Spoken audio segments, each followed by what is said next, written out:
was in great difficulties. His business was failing and it looked as if he was facing bankruptcy. As a last resort, he popped into the local church and kneeling down, he prayed fervently. "Oh God, please don't let this happen to me. Please let me win the lottery." But on Saturday night, he had no luck. The following week, the situation got worse. The man lost his house and all his possessions, so once again he went to church and prayed desperately.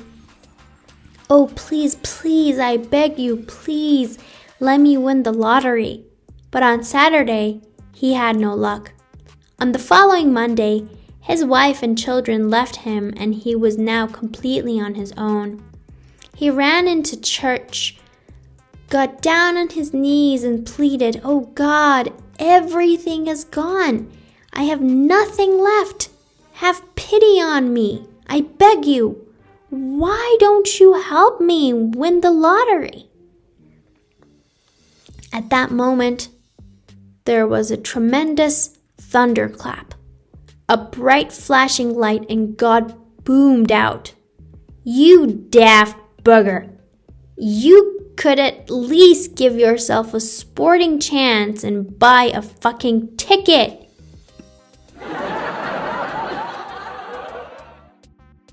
The chairman turned to his secretary and said, "I'll never forget that weekend we spent together in the Cotswolds, will you?" "I don't know," she replied. "It depends on how much it's worth." Lady Cynthia, a spinster for 60 years, was finally forced to get married because of financial difficulties within her aristocratic family. On the night of the honeymoon, she walked into the bedroom wearing a long white nightdress and a pair of long white gloves. "What's this for, old girl?"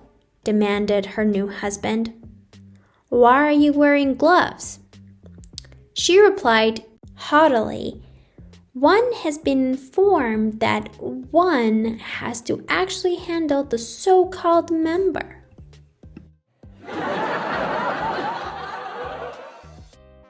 Two men are crossing the Pennines when their car packed up on them and they are left stranded.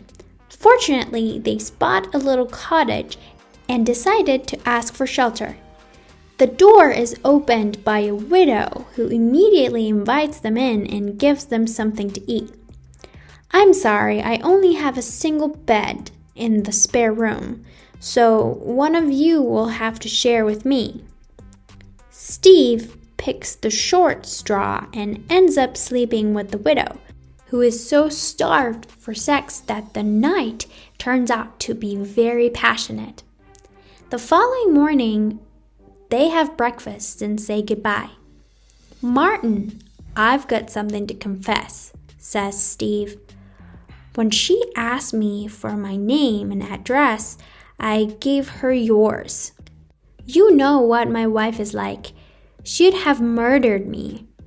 However, Martin is not amused, and when they return home, they don't see each other for over a year, until they meet up again in the bank.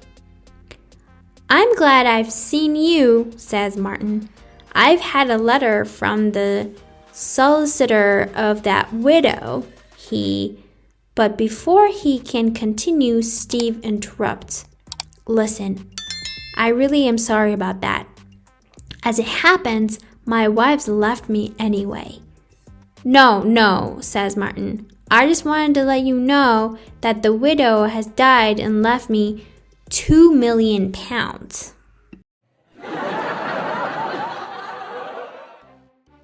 The retired colonel is striding out through the village when he's accosted by one of his manservants, who is a little the worse for wear. "Hello, your colonel, sir," grins the man. "How the devil are we?" he mimics. "Not only drunk, but insulting The colonel is outraged and remarks forcefully, "Drunk as a skunk." The man whispers conspiratorially, "Don't worry, sir. Your secret's safe with me. I've had a bit to drink myself."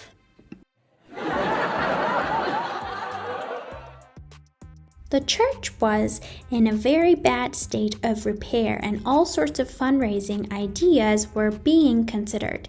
It was decided that some of the wealthy business people could be approached, and on this morning, the vicar was escorting a local millionaire around the church to see for himself the critical state it was in. As the vicar pointed out the cracks in the stonework over the front porch, a piece of masonry fell off and hit the millionaire on the head.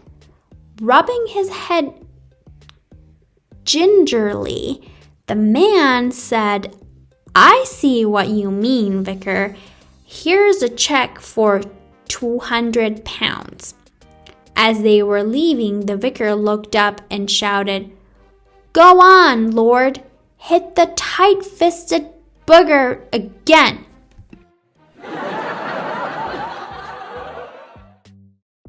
"Oh, Jasmine, was it love at first sight?" "No, second. I didn't know he had so much money the first time."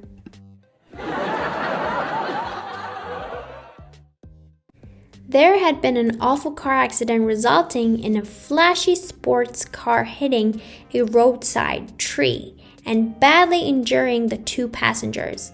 When the emergency services arrived, the man was screaming hysterically. "Try and calm down, sir," said the paramedic, "and we'll try and see what's wrong. At least you haven't flunked through the windscreen like your girlfriend." "Ah!" screamed the man even more. "Have you not seen what she has in her mouth?"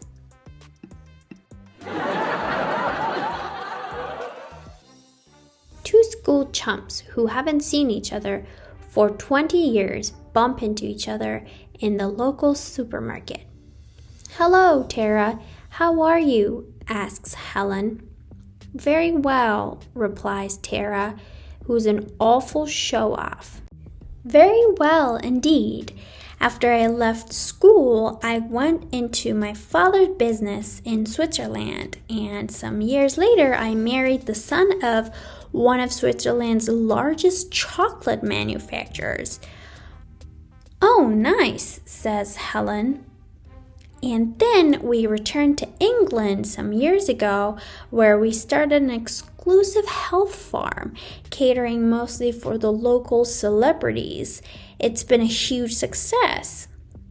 "Oh, nice," says Helen. "And now we're branching out into our own range of cosmetics, and they are proving to be very popular." "Oh, nice," says Helen. "Anyway, that's enough of me. How about you, Helen?" "Me?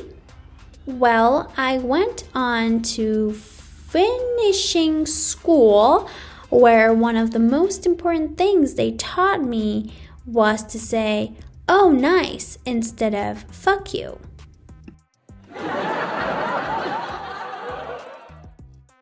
"Come in," said the bank manager to his customer, "and what can I do for you?" The customer explained that he was an inventor and he needed some funding for his latest invention.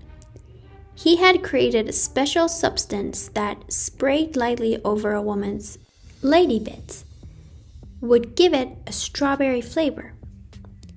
No, said the banker, shaking his head sadly. "That's no good. But if you could invest a substance that, sprayed on a strawberry, would make it taste like lady bits, then you're onto a winner, and I'd buy into the company myself."